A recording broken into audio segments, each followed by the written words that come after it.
नमस्कार मित्रों, कैसे हैं आप सभी। श्रावण मास चल रहा है। आशा है आप सभी भगवान शिव की पूरे हृदय से पूजा आराधना कर रहे होंगे। सामने आपको वास्तु चक्र दिख रहा है। इसके बारे में मैंने पहले आपको कुछ संक्षिप्त में बताया था, आगे वीडियो में बताऊंगा। वर्तमान में आज हम जानेंगे कि रवि पुष्य योग कब है और उसका क्या लाभ ले सकते हैं हम। उसके साथ ही अमावस्या कब है, अर्थात ये श्रावण मास की जो अमावस्या तिथि होती है, अर्थात हरियाली तीज जिस दिन मनाया जाता है, वो तिथि कब है। इन सब चीज़ों के बारे में हम आइए संक्षिप्त में जान लेते हैं, तब जाके हम इस वास्तु चक्र के बारे में जानेंगे। जो पुष्य नक्षत्र है वो शनिवार की दोपहर में 12 बजे चढ़ जा रहा है, अर्थात 3 अगस्त 2024 शनिवार को पुष्य नक्षत्र दोपहर 12 बजे से प्रारंभ हो जा रहा है। ये आपका जो स्थान है वहाँ से लैटिट्यूड लॉन्गिट्यूड में थोड़ा डिफरेंस होने की वजह से 10 मिनट 15 मिनट आधे घंटे आगे पीछे हो सकता है, लेकिन कमोबेश आप उसे मान के चलिए 12 बजे ही प्रारंभ हो जा रहा है। तो आप शनिवार को भी भगवान शिव की आराधना कर सकते हैं और सायं काल में, संध्या काल में खासकर शनिदेव का जो पूजन होता है, पीपल वृक्ष का जो पूजन होता है, जो दीपदान होता है, वो आप ज़रूर कीजिए। बड़ा ही इसका पुण्य महत्व आपको प्राप्त होगा।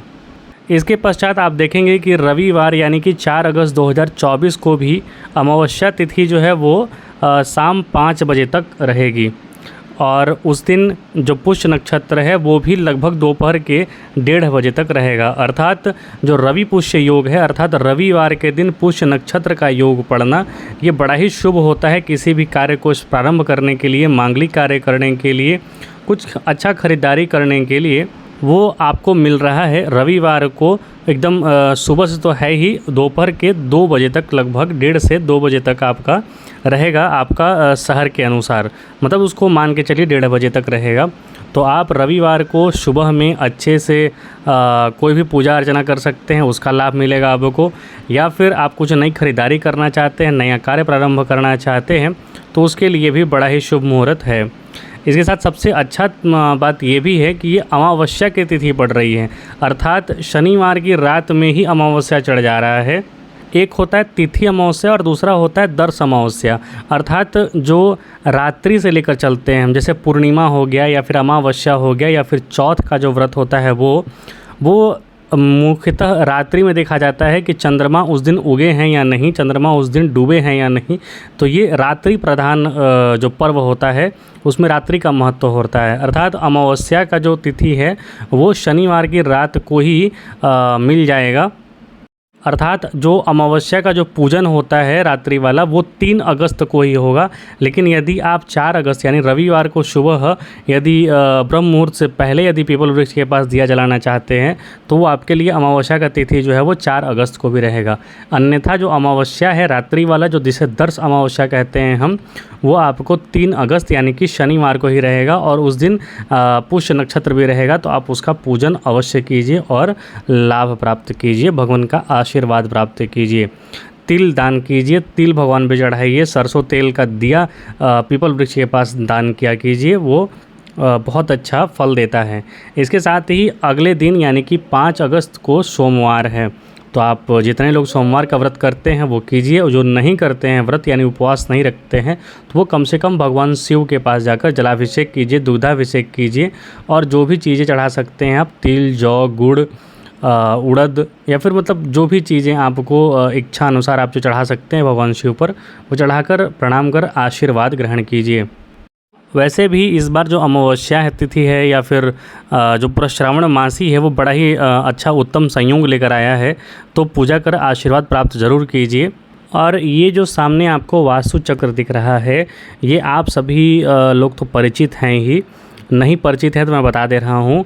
ये आपका जो घर बना है, आपका या घर उत्तर मुखी हो या पूर्व मुखी हो या दक्षिण मुखी हो या पश्चिम मुखी हो, इन सारे घरों में जो मुख्य दरवाज़ा रखने का जो एक अच्छा और सुंदर स्थान होता है उसका यहाँ पे चिन्हित करके बताया गया है।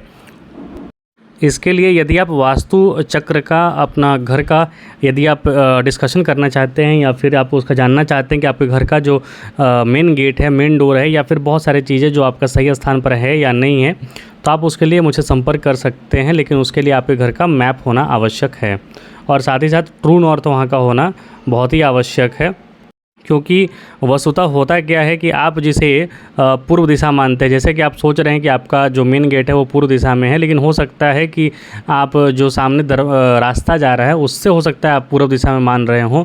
लेकिन बड़े स्केल पर यदि आप ऊपर उठा के देखें तो हो सकता है कि वो आपका घर थोड़ा सा उत्तर की तरफ या फिर दक्षिण की तरफ मुड़ा हो सकता है, तो उससे भी थोड़ा अंतर पड़ सकता है। इसी से बहुत सारे लोग जो हैं कंफ्यूज कर जाते हैं कि मतलब मैंने तो अच्छा मेन गेट रखा था, मेन गेट का दरवाज़ा स्थान अच्छा रखा था, लेकिन फिर भी मुझे अच्छा फल न मिल के एक बुरा फल मिल रहा है। तो ये आप वहाँ का ट्रू नॉर्थ वगैरह चेक करना बहुत ही आवश्यक होता है। वैसे भी जो किसी का घर बनता है वो एक तरीके से उसकी कुंडली के आधार पर या फिर उसके जीवन का जो मतलब आपके पास यदि कुंडली नहीं है, यदि आपका घर भी देख लिया जाए तो इससे भी पता चल जाता है कि आपका कौन सा ग्रह पीड़ित है या फिर कौन सी परेशानियाँ आपको आने वाली हैं, कौन से सुख आपको मिलने वाले हैं। ये सारा चीज़ आपके घर से भी परिलक्षित हो जाता है, क्योंकि घर आप जहाँ रहते हैं वो एक एक चीज़ प्रदर्शित करता है कि आपका जीवन कैसा होगा। तो शीघ्र मिलेंगे नए वीडियो के साथ। और आप सभी जानते हैं कि रक्षाबंधन शीघ्र ही आने वाला है, उस पर शुभ मुहूर्त का एक वीडियो बनाकर आपके समक्ष प्रस्तुत होऊंगा। तब तक के लिए जय हिंद, जय श्री राम। कृपया चैनल को लाइक शेयर सब्सक्राइब जरूर करें। बहुत बहुत धन्यवाद।